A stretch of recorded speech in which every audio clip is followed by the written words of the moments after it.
Book One, Chapter 9, Part 2 of The Lancashire Witches.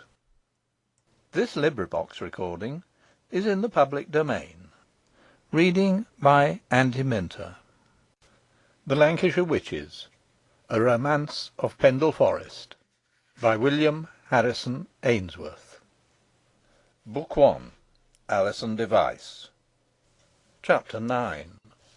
The Two Portraits in the Banqueting Hall. Part 2. Meanwhile, Mistress Nutter, having made her excuses to Lady Assheton for not attending the supper, walked down the hall with her daughter, until such time as the dancing and pastimes should commence.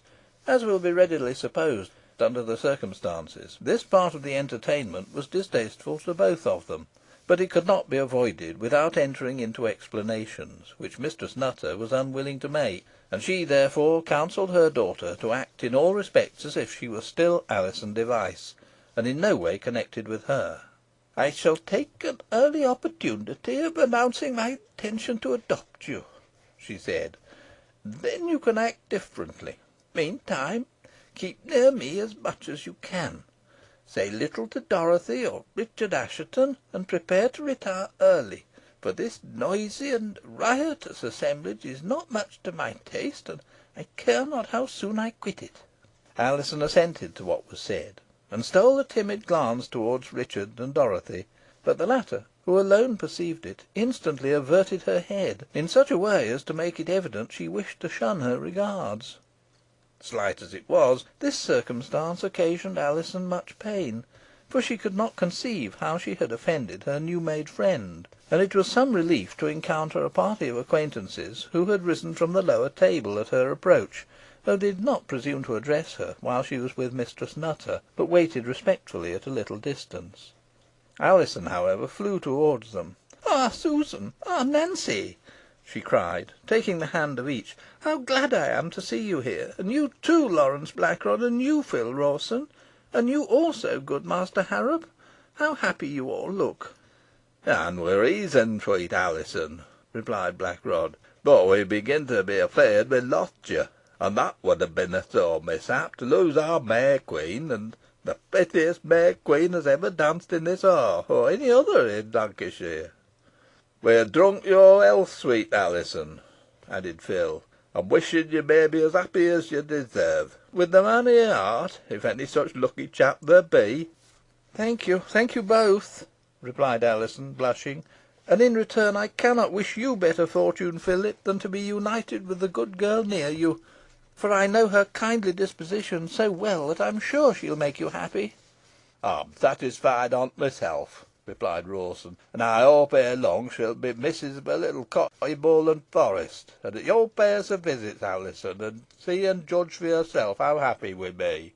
Nance will make a rare forester's wife."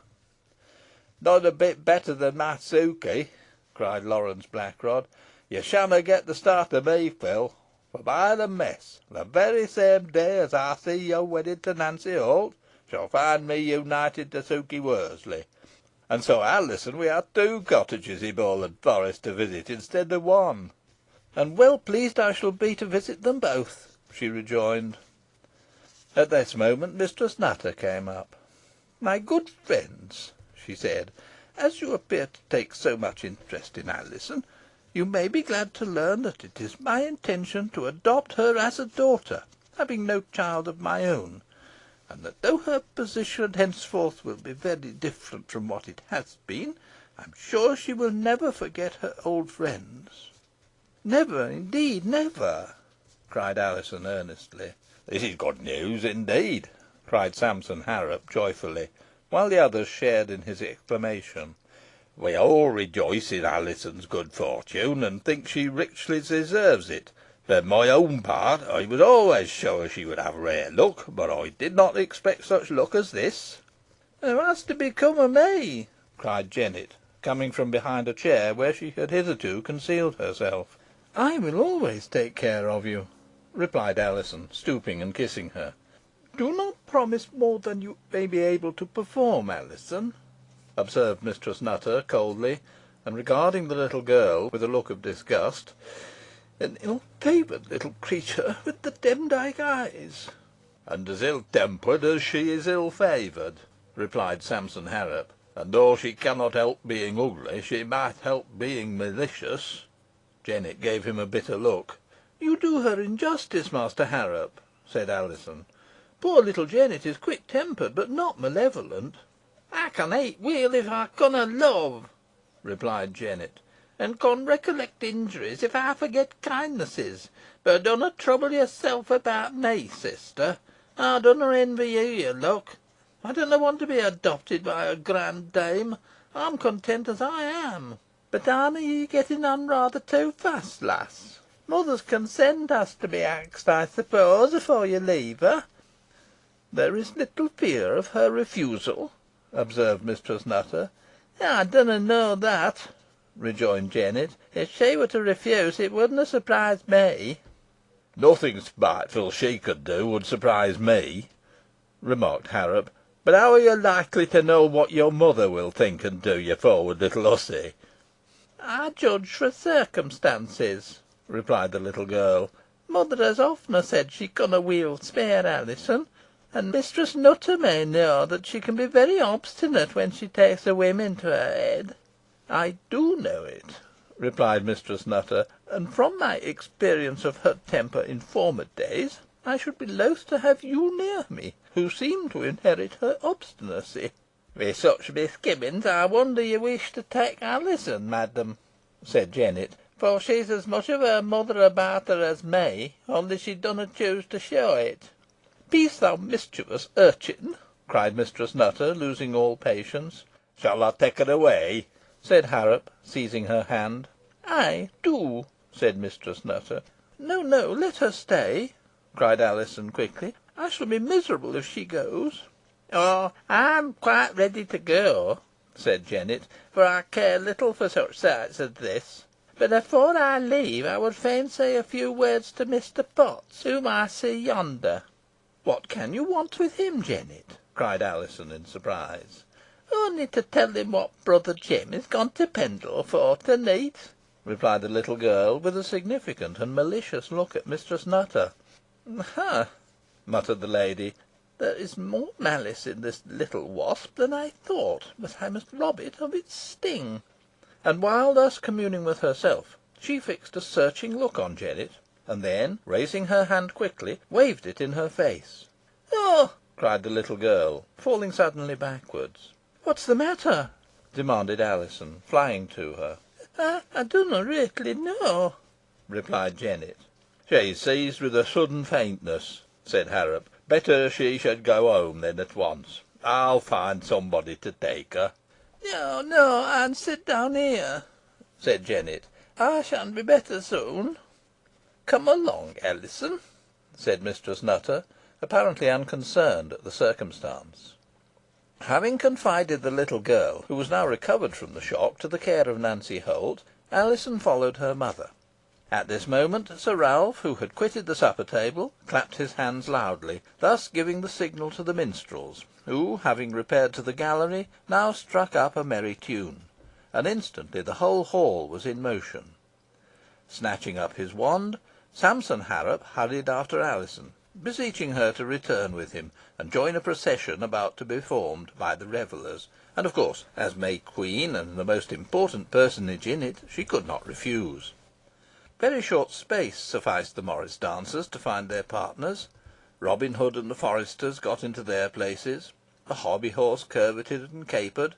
Friar Tuck resumed his drolleries, and even Jack Roby was so far recovered as to be able to get on his legs, though he could not walk very steadily.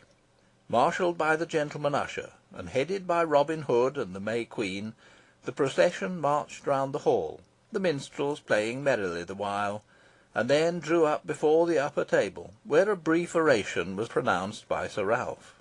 A shout that made the rafters ring again followed the address, after which a coranto was called for by the host, who, taking Mistress Nicholas Assheton by the hand, led her into the body of the hall, whither he was speedily followed by the other guests, who had found partners in like manner. Before relating how the ball was opened, a word must be bestowed upon Mistress Nicholas Assheton, whom I have neglected nearly as much as she was neglected by her unworthy spouse, and I therefore hasten to repair the injustice by declaring that she was a very amiable and very charming woman, and danced delightfully. And recollect, ladies, these were dancing days. I mean, days when knowledge of figures as well as skill was required. More than 20 forgotten dances being in vogue, the very names of which may surprise you, as I recapitulate them. There was the passamezzo, a great favourite with Queen Elizabeth, who used to foot it merrily, when, as you are told by Gray, the great Lord Keeper led the brawls, and seals and maces danced before him. The grave pavane, likewise a favourite with the Virgin Queen, and which I should like to see supersede the eternal polka at almanacs and elsewhere, and in which 5 was the number of the music's feet, which still the dance did with 5 paces meet. The coranto, with its current traverses, sliding passages, and solemn tune, wherein, according to Sir John Davis, that dancer greatest praise hath won, who with the best order can all order shun. The lavolta, also delineated by the same knowing hand, where arm in arm 2 dancers are entwined, and whirl themselves with strict embracements bound, and still their feet an anapest do sound. Is not this very much like a waltz? Yes, ladies, you have been dancing the lavolta of the 16th and 17th centuries without being aware of it. But there was another waltz, still older, called the sauteuse, which I suspect answered to your favourite polka. Then there were brawls, galliards, paspes, sarabands, country dances of various figures, cushion dances, another dance I long to see revived, kissing dances and rounds, any of which are better than the objectionable polka. Thus you will see that there was infinite variety, at least at the period under consideration, and that you have rather retrograded than advanced in the saltatory art. But to return to the ball. Mistress Nicholas Assheton, as I have said, excelled in the graceful accomplishment of dancing, and that was probably the reason why she had been selected for the coranto by Sir Ralph, who knew the value of a good partner. By many persons she was accounted the handsomest woman in the room, and in dignity of carriage she was certainly unrivalled. This was precisely what Sir Ralph required, and, having executed a few current traverses and sliding passages with her, with a gravity and stateliness worthy of Sir Christopher Hatton himself, when graced by the hand of his sovereign mistress, he conducted her, amid the hushed admiration of the beholders, to a seat. Still the dance continued with unabated spirit, all those engaged in it running up and down, or turning and winding with unlooked for change. Alizon's hand had been claimed by Richard Assheton, and next to the stately host and his dignified partner, they came in for the largest share of admiration and attention. And if the untutored girl fell short of the accomplished dame in precision and skill, she made up for the want of them in natural grace and freedom of movement, for the display of which the coranto, with its frequent and impromptu changes, afforded ample opportunity. Even Sir Ralph was struck with her extreme gracefulness, and pointed her out to Mistress Nicholas, who, unenvying and amiable, joined heartily in her praises. Overhearing what was said, Mistress Nutter thought it a fitting opportunity to announce her intention of adopting the young girl, and though Sir Ralph seemed a good deal surprised at the suddenness of the declaration, he raised no objection to the plan, but, on the contrary, applauded it. But another person, by no means disposed to regard it in an equally favourable light, became acquainted with the intelligence at the same time. This was Master Potts, who instantly set his wits at work to discover its import. Ever on the alert, his little eyes, sharp as needles, had detected Jennet among the rustic company, and he now made his way towards her, resolved, by dint of cross-questioning and otherwise, to extract all the information he possibly could from her. The dance over, Richard and his partner wandered towards a more retired part of the hall. "Why does your sister shun me?" inquired Alizon, with a look of great distress. "What can I have done to offend her? Whenever I regard her she averts her head, and as I approached her just now she moved away, making it evident she designed to avoid me. If I could think myself in any way different from what I was this morning, when she treated me with such unbounded confidence and kindness, or accuse myself of any offence towards her, even in thought, I could understand it. But as it is, her present coldness appears inexplicable and unreasonable, and gives me great pain. I would not forfeit her regard for worlds, and therefore beseech you to tell me what I have done amiss, that I may endeavour to repair it." "You have done nothing, nothing whatever, sweet girl," replied Richard. "It is only caprice on Dorothy's part, and, except that it distresses you, her conduct, which you justly call unreasonable, does not deserve a moment's serious consideration." "Oh no, you cannot deceive me thus," cried Alizon. "She is too kind, too well judging to be capricious. Something must have occurred to make her change her opinion of me, though what it is I cannot conjecture. I have gained much to day, more than I had any right to expect; but if I have forfeited the good opinion of your sister, the loss of her friendship will counterbalance all the rest." "But you have not lost it, Alizon," replied Richard, earnestly. "Dorothy has got some strange notions into her head, which only require to be combated. She does not like Mistress Nutter, and is piqued and displeased by the extraordinary interest which that lady displays towards you, that's all." "But why should she not like Mistress Nutter?" inquired Alizon. "Nay, there's no accounting for fancies," returned Richard, with a faint smile. "I do not attempt to defend her, but simply offer the only excuse in my power for her conduct." "I am concerned to hear it," said Alizon, sadly, "because henceforth I shall be so intimately connected with Mistress Nutter, that this estrangement, which I hoped only arose from some trivial cause, and merely required a little explanation to be set aside, may become widened and lasting. Owing every thing to Mistress Nutter, I must espouse her cause, and if your sister like her not, she likes not me in consequence, and therefore we must continue divided. But surely her dislike is of very recent date, and cannot have any strong hold upon her, for when she and Mistress Nutter met this morning, a very different feeling seemed to animate her." "So indeed it did," replied Richard, visibly embarrassed and distressed; "and since you have made me acquainted with the new tie and interest you have formed, I can only regret alluding to the circumstance." "That you may not misunderstand me," said Alizon, "I will explain the extent of my obligations to Mistress Nutter, and then you will perceive how much I am bounden to her. Childless herself, greatly interested in me, and feeling for my unfortunate situation, with infinite goodness of heart she has declared her intention of removing me from all chance of baneful influence, from the family with whom I have hitherto been connected, by adopting me as her daughter. I should indeed rejoice at this," said Richard, "were it not that—" and he stopped, gazing anxiously at her. "When at what?" cried Alizon, alarmed by his looks. "What do you mean?" "Do not press me further," he rejoined. "I cannot answer you. Indeed, I have said too much already."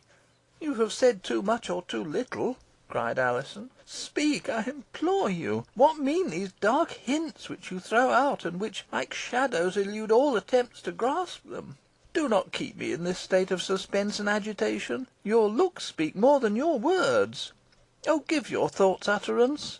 "I cannot," replied Richard. "I do not believe what I have heard, and therefore will not repeat it. It would only increase the mischief.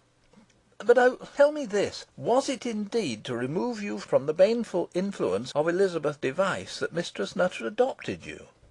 "Other motives may have swayed her, and I have said they did so," replied Alizon; "but that wish, no doubt, had great weight with her. Nay, notwithstanding her abhorrence of the family, she has kindly consented to use her best endeavours to preserve little Jennet from further ill, as well as to reclaim poor misguided Elizabeth herself." "Oh! what a weight you have taken from my heart!" cried Richard, joyfully. "I will tell Dorothy what you say, and it will at once remove all her doubt and suspicion. She will now be the same to you as ever, and to Mistress Nutter." "I will not ask you what those doubts and suspicions were, since you so confidently promise me this, which is all I desire," replied Alizon, smiling; "but any unfavourable opinions entertained of Mistress Nutter are wholly undeserved. Poor lady, she has endured many severe trials and sufferings, and whenever you learn the whole of her history, she will, I am sure, have your sincere sympathy." "You have certainly produced a complete revolution in my feelings towards her," said Richard, "and I shall not be easy till I have made a like convert of Dorothy." At this moment a loud clapping of hands was heard. and Nicholas was seen marching toward the centre of the hall, preceded by the minstrels, who had descended for the purpose from the gallery, and bearing in his arms a large red velvet cushion. As soon as the dancers had formed a wide circle round him, a very lively tune, called Joan Sanderson, from which the dance about to be executed sometimes received its name, was struck up, and the squire, after a few preliminary flourishes, set down the cushion, and gave chase to Dame Tetlow, who, threading her way rapidly through the ring, contrived to elude him. This chase, accompanied by music, excited shouts of laughter on all hands, and no one knew which most to admire, the eagerness of the squire, or the dexterity of the lissom dame in avoiding him. Exhausted at length, and baffled in his quest, Nicholas came to a halt before Tom the piper, and taking up the cushion, thus preferred his complaint: "This dance it can no further go, no further go." Whereupon the piper chanted in reply: "I pray you, good sir, why say you so? Why say you so?" Amidst general laughter, the squire tenderly and touchingly responded: "Because Dame Tetlow will not come too, will not come too."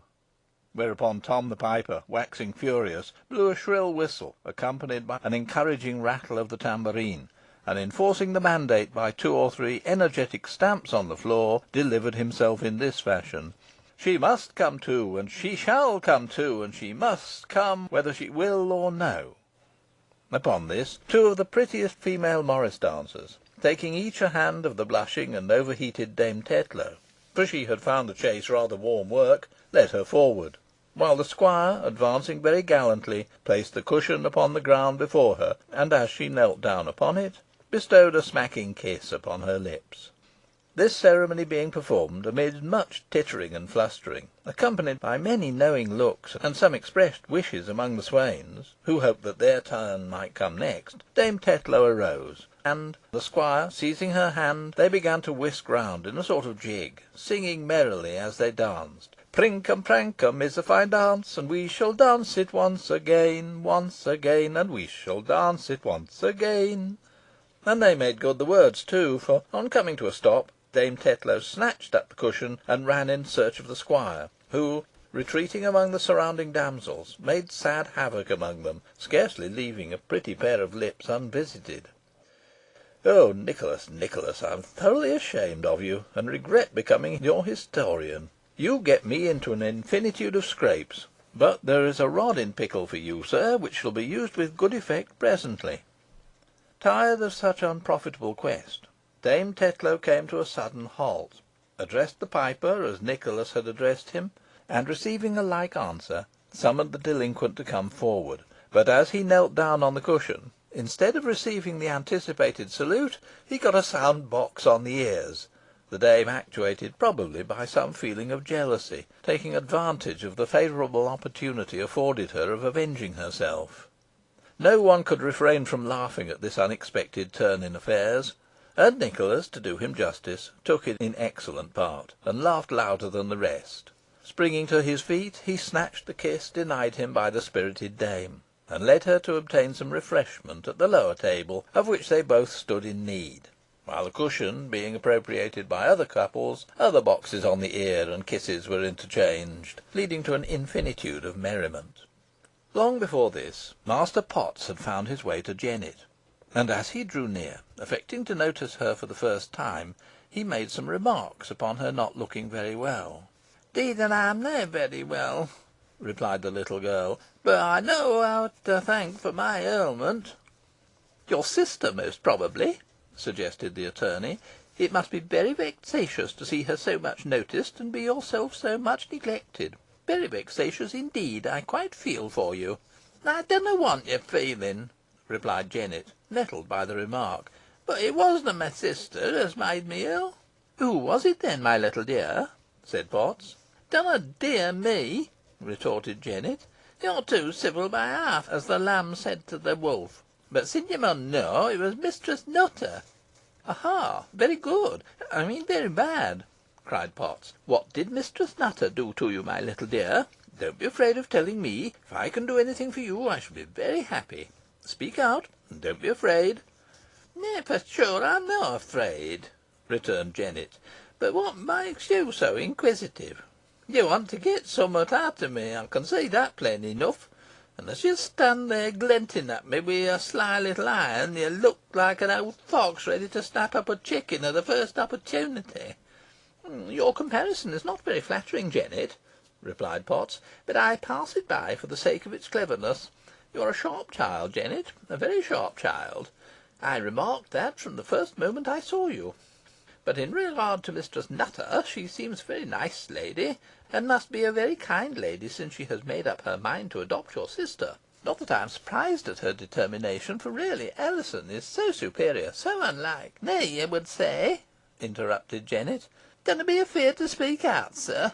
"No, no," replied Potts. "On the contrary, there's a very great likeness between you. I saw you were sisters at once. I don't know which is the cleverest or prettiest, but perhaps you are the sharpest. Yes, you are the sharpest, undoubtedly, Jennet. If I wish to adopt any one, which unfortunately I am not in a condition to do, having only a bachelor's chambers in Chancery Lane, it should be you. But I can put you in a way of making your fortune, Jennet, and that's the next best thing to adopting you. Indeed, it's much better in my case." "Make me fortune!" cried the little girl, pricking up her ears. "I should like to know how you would contrive that."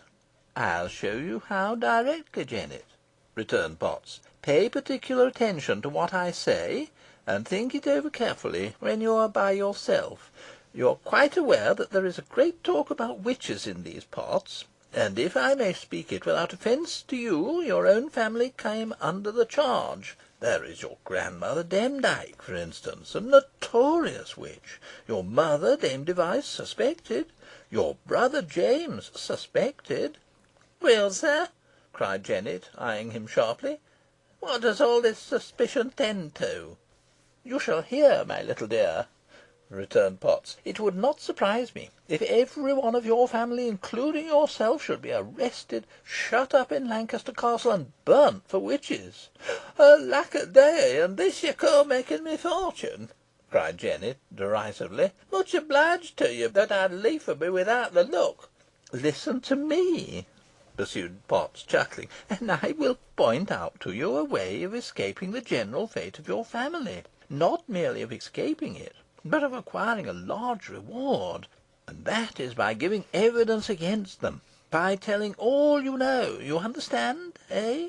"Yeigh, I think I do understand," replied Jennet, sullenly.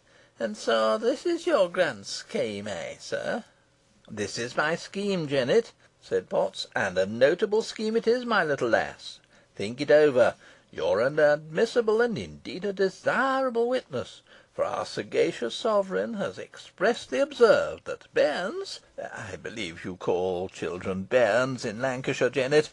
Your uncouth dialect very much resembles the Scottish language, in which our learned monarch writes as well as he speaks. Bairns, says he, or wives, or never so defamed persons, may of our law serve for sufficient witnesses and proofs. For who but witches can be proofs, and so witnesses on the doings of witches?" "But I'm no witch, I tell you, man," cried Jennet, angrily. "But you're a witch's bairn, my little lassie," replied Potts, "and that's just as bad, and you'll grow up to be a witch in due time, that is, if your career be not cut short. I'm sure you must have witnessed some strange things when you visited your grandmother at Malkin Tower. That, if I mistake not, is the name of her abode, and a fearful and witch-like name it is. You must have heard frequent mutterings and curses, spells, charms, and diabolical incantations, beheld strange and monstrous visions, listened to threats uttered against people, who have afterwards perished unaccountably." "I've heard and seen nowt o' the sort," replied Jennet, "boh ey'n seen my mother threaten you." "Ah, indeed!" cried Potts, forcing a laugh, but looking rather blank afterwards. "And how did she threaten me, Jennet, eh? But no matter. Let that pass for the moment. As I was saying, you must have seen mysterious proceedings, both at Malkin Tower and your own house.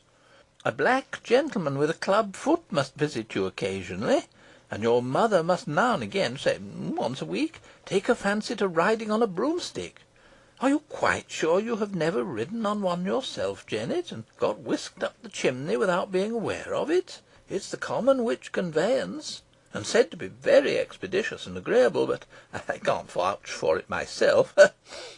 Possibly, though you're rather young, but possibly, I say, you may have attended a witch's sabbath, and seen a huge he-goat with 4 horns on his head, and a large tail, seated in the midst of a large circle of devoted admirers. If you have seen this, and can recollect the names and faces of the assembly, it would be highly important." "When I see it, I shan't forget it," replied Jennet; "but I'm not quite so familiar with old Scrat as you seem to suppose." "Has it ever occurred to you that Alizon might be addicted to these practices?" pursued Potts, "and that she obtained her extraordinary and otherwise unaccountable beauty by some magical process, some charm, some diabolical unguent, prepared, as the Lord Keeper of the Privy Seals, the singularly learned Lord Bacon, declares, from fat of unbaptised babes, compounded with henbane, hemlock, mandrake, moonshade, and other terrible ingredients? She could not be so beautiful without some such aid." "That shows how little you know about it," replied Jennet. "Alizon is as good as she's pretty, and dunna you think to wheedle me into saying aught again her, for you winna do it. I'd die rather than harm a hair of her head." "Very praiseworthy indeed, my little dear," replied Potts, ironically. "I honour you for your sisterly affection, but, notwithstanding all this, I cannot help thinking she has bewitched Mistress Nutter." "Like as Mistress Nutter has bewitched her," replied Jennet. "Ah, then you think Mistress Nutter is a witch, eh?" cried Potts, eagerly. "I no tell you what I think, mun," rejoined Jennet, doggedly. "But hear me," cried Potts. "I have my own suspicions also nay, more than suspicions." "If you're so sure, you dunna want me," said Jennet. "But I want a witness," pursued Potts, "and if you'll serve as one." "What'll you gi' me?" said Jennet. "Whatever you like," rejoined Potts. "Only name the sum. So you can prove the practice of witchcraft against Mistress Nutter, eh?" Jennet nodded. "Is it like to know why brother Jem is gone to Pendle to neet?" she said. "Very much indeed," replied Potts, drawing still nearer to her. "Very much indeed." The little girl was about to speak, but on a sudden a sharp convulsion agitated her frame. Her utterance totally failed her, and she fell back in the seat insensible. Very much startled, Potts flew in search of some restorative, and on doing so, he observed Mistress Nutter moving away from this part of the hall. "She has done it," he cried; "a piece of witchcraft before my very eyes. Has she killed the child? No, she breathes, and her pulse beats, though faintly. She is only in a swoon, but a deep and death-like one. It would be useless to attempt to revive her. She must come to in her own way, or at the pleasure of the wicked woman who has thrown her into this condition. I have now an assured witness in this girl, but I must keep watch upon Mistress Nutter's further movements." And he walked cautiously after her. As Richard had anticipated, his explanation was perfectly satisfactory to Dorothy, and the young lady, who had suffered greatly from the restraint she had imposed upon herself, flew to Alizon, and poured forth excuses which were as readily accepted as they were freely made. They were instantly as great friends as before, and their brief estrangement only seemed to make them dearer to each other. Dorothy could not forgive herself, and Alizon assured her that there was nothing to be forgiven, and so they took hands upon it, and promised to forget all that had passed. Richard stood by, delighted with the change, and wrapt in the contemplation of the object of his love, who, thus engaged, seemed to him more beautiful than he had ever beheld her. Towards the close of the evening, while all three were still together, Nicholas came up and took Richard aside. The squire looked flushed, and there was an undefined expression of alarm in his countenance. "What is the matter?" inquired Richard, dreading to hear of some new calamity. "Have you not noticed it, Dick?" said Nicholas, in a hollow tone. "The portrait's gone." "What portrait?" exclaimed Richard, forgetting the previous circumstances. "The portrait of Isole de Heton," returned Nicholas, becoming more sepulchral in his accents as he proceeded. "It has vanished from the wall. See and believe." "Who has taken it down?" cried Richard, remarking that the picture had certainly disappeared. "No mortal hand," replied Nicholas. "It has come down of itself. I knew what would happen, Dick. I told you. The fair votaress gave me the elan d'oeil, the wink. You would not believe me then, and now you see your mistake." "I see nothing but the bare wall," said Richard. "But you will see something anon, Dick," rejoined Nicholas, with a hollow laugh, and in a dismally deep tone. "You will see Isole herself. I was foolhardy enough to invite her to dance the brawl with me. She smiled her assent, and winked at me thus, very significantly, I protest to you, and she will be as good as her word." "Absurd!" exclaimed Richard.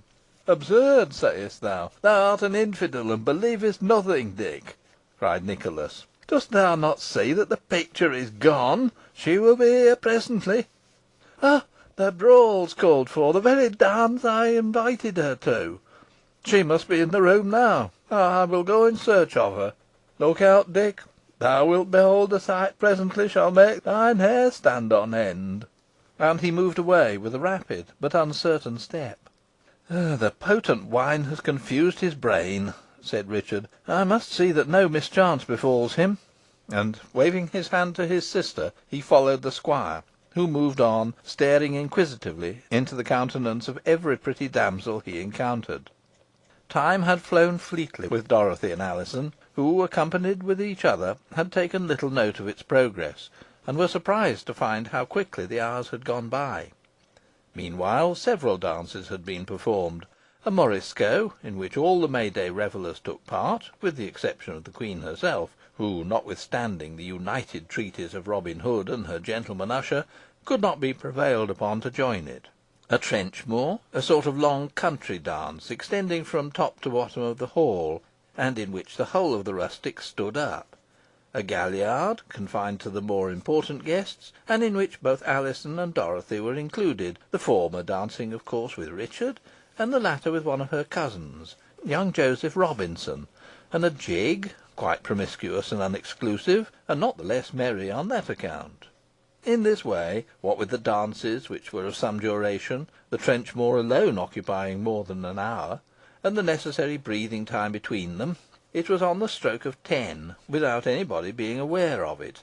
Now this, though a very early hour for a modern party, being about the time when the first guest would arrive, was a very late one, even in fashionable assemblages at the period in question, and the guests began to think of retiring, when the brawl, intended to wind up the entertainment, was called. The highest animation still prevailed throughout the company, for the generous host had taken care that the intervals between the dances should be well filled up with refreshments, and large bowls of spiced wines, with burnt oranges and crabs floating in them, were placed on the side table, and liberally dispensed to all applicants. Thus all seemed destined to be brought to a happy conclusion. Throughout the evening Alizon had been closely watched by Mistress Nutter, who remarked, with feelings akin to jealousy and distrust, the marked predilection exhibited by her for Richard and Dorothy Assheton, as well as her inattention to her own expressed injunctions in remaining constantly near them. Though secretly displeased by this, she put a calm face upon it, and neither remonstrated by word or look. Thus Alizon, feeling encouraged in the course she had adopted, and prompted by her inclinations, soon forgot the interdiction she had received. Mistress Nutter even went so far in her duplicity as to promise Dorothy that Alizon should pay her an early visit at Middleton, though inwardly resolving no such visit should ever take place. However, she now received the proposal very graciously, and made Alizon quite happy in acceding to it. "I would fain have her go back with me to Middleton when I return," said Dorothy, "but I fear you would not like to part with your newly adopted daughter so soon, neither would it be quite fair to rob you of her. But I shall soon hold you to your promise of an early visit." Mistress Nutter replied by a bland smile, and then observed to Alizon that it was time for them to retire, and that she had stayed, on her account, far later than she intended, a mark of consideration duly appreciated by Alizon. Farewells for the night were then exchanged between the two girls, and Alizon looked round to bid adieu to Richard, But unfortunately, at this very juncture, he was engaged in pursuit of Nicholas. Before quitting the hall, she made inquiries after Jennet, and receiving for answer that she was still in the hall, but had fallen asleep in a chair at one corner of the side table, and could not be wakened, she instantly flew thither, and tried to rouse her, but in vain, when Mistress Nutter, coming up the next moment, merely touched her brow, and the little girl opened her eyes, and gazed about her with a bewildered look. "She is unused to these late hours, poor child," said Alizon. "Some one must be found to take her home." "You need not go far in search of a convoy," said Potts, who had been hovering about, and now stepped up. "I am going to the Dragon myself, and shall be happy to take charge of her." "You are over officious, sir," rejoined Mistress Nutter, coldly. "When we need your assistance, we will ask it. My own servant, Simon Blackadder, will see her safely home." And at a sign from her, a tall fellow, with a dark scowling countenance, came from among the other serving men, and, receiving his instructions from his mistress, seized Jennet's hand and strode off with her. During all this time, Mistress Nutter kept her eyes steadily fixed on the little girl, who spoke not a word, nor replied even by a gesture to Alizon's affectionate good night, retaining her dazed look to the moment of quitting the hall. "I never saw her thus before," said Alizon. "What can be the matter with her?" "I think I could tell you," rejoined Potts, glancing maliciously and significantly at Mistress Nutter. The lady darted an ireful and piercing look at him, which seemed to produce much the same consequences as those experienced by Jennet, for his visage instantly elongated, and he sank back in a chair. "Oh dear!" he cried, putting his hand to his head. "I am struck all of a heap. I feel a sudden qualm, a giddiness, a sort of don't know howishness. Oh, there! Some aqua vitae, or imperial water, or cinnamon water, or whatever reviving cordial may be at hand. I feel very ill. Oh, very ill indeed. Oh, dear!" While his requirements were attended to, Mistress Nutter moved away with her daughter, but they had not proceeded far when they encountered Richard, who, having fortunately descried them, came up to say good night. The brawl meanwhile had commenced, and the dancers were whirling round giddily in every direction, somewhat like the couples in a grand polka, danced after a very boisterous, romping, and extravagant fashion. "Who is Nicholas dancing with?" asked Mistress Nutter, suddenly. "Is he dancing with any one?" rejoined Richard, looking amidst the crowd. "Do you not see her?" said Mistress Nutter. "A very beautiful woman, with flashing eyes. They move so quickly that I can scarce discern her features, but she is habited like a nun." "Like a nun!" cried Richard, his blood growing chill in his veins. "'Tis she indeed, then. Where is he?" "Yonder, whirling madly round," replied Mistress Nutter. "I see him now," said Richard, "but he is alone. He has lost his wits to dance in that strange manner by himself. How wild, too, is his gaze! I tell you he is dancing with a very beautiful woman in the habit of a nun," said Mistress Nutter. "Strange I should never have remarked her before. No one in the room is to be compared with her in loveliness, not even Alizon. Her eyes seem to flash fire, and she bounds like the wild roe." "Does she resemble the portrait of Isole de Heton?" asked Richard, shuddering. "She does, she does," replied Mistress Nutter. "See, she whirls past us now." "I can see no one but Nicholas," cried Richard. "Nor I," added Alizon, who shared in the young man's alarm. "Are you sure you behold that figure?" said Richard, drawing Mistress Nutter aside, and breathing the words in her ear. "If so, it is a phantom, or he is in the power of the Fiend. He was rash enough to invite that wicked votaress Isole de Heton, condemned, it is said, to penal fires for her earthly enormities, to dance with him, and she has come." "Ha!" exclaimed Mistress Nutter. "She will whirl him round till he expires," cried Richard. "I must free him at all hazards." "Stay," said Mistress Nutter. "It is I who have been deceived. Now I look again, I see that Nicholas is alone." "But the nun's dress, the wondrous beauty, the flashing eyes!" cried Richard. "You described Isole exactly." "It was mere fancy," said Mistress Nutter. "I had just been looking at her portrait, and it dwelt in my mind, and created the image." "The portrait is gone," cried Richard, pointing to the empty wall. Mistress Nutter looked confounded, and without a word more she took Alizon, who was full of alarm and astonishment, by the arm, and hurried her out of the hall. As they disappeared, the young man flew towards Nicholas, whose extraordinary proceedings had excited general amazement.